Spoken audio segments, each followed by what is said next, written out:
ಕತೆ ಚಿಟ್ಟೆ. ಒಂದು ಸುಂದರವಾದ ತೋಟದಲ್ಲಿ ಬಣ್ಣ ಬಣ್ಣದ ಚಿಟ್ಟೆಗಳಿದ್ದವು. ಚಿಟ್ಟೆಗಳು ಪ್ರತಿದಿನ ಹೂವಿನಿಂದ ಹೂವಿಗೆ ಹಾರಿ ಮಧು ಸಂಗ್ರಹಿಸುತ್ತಿದ್ದವು. ತೋಟದ ಎಲ್ಲ ಹೂಗಳು ಚಿಟ್ಟೆಗಳನ್ನು ತುಂಬಾ ಇಷ್ಟಪಡುತ್ತಿದ್ದವು. ಒಂದು ದಿನ ಬಿಸಿಲಿನಿಂದ ಹೂಗಳು ಒಣಗಲು ಶುರು ಮಾಡಿದವು.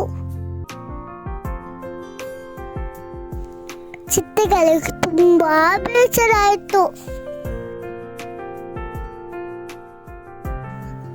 ದೂರದ ತೋಟದಿಂದ ನೀರಿನ ಹನಿಗಳನ್ನು ತಂದು ಹೂಗಳಿಗೆ ಚಿಮ್ಮಿಸಲು ಶುರು ಮಾಡಿದವು. ಆದರೆ ಅದು ಸಾಕಾಗಲಿಲ್ಲ. ಆಗ ಚಿಟ್ಟೆಗಳು ಆನೆಯ ಬಳಿಗೆ ಹಾರಿದವು.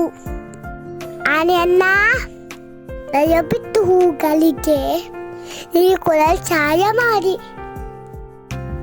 ಎಂದು ಕೇಳಿತು.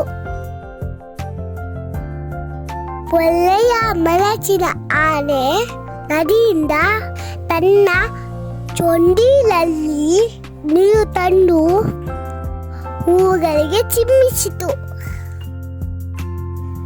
ಹೂಗಳು ಮತ್ತೆ ತಾಜಾ ಆದವು. ಹೂಗಳು ಮತ್ತೆ ನಕ್ಕವು. ಚಿಟ್ಟೆ ಸಂತೋಷದಿಂದ ಆನೆಗೆ ಧನ್ಯವಾದ ಹೇಳಿತು. ಹೂಗಳು ಚಿಟ್ಟೆಗಳಿಗೆ ಮತ್ತೆ ಆನೆಗೆ ಧನ್ಯವಾದ ಹೇಳಿದವು. ನೀತಿ, ಒಳ್ಳೆಯತನ ಮತ್ತು ಸಹಾಯ ಮಾಡುವ ಗುಣವೇ ನಿಜವಾದ ಸೌಂದರ್ಯ.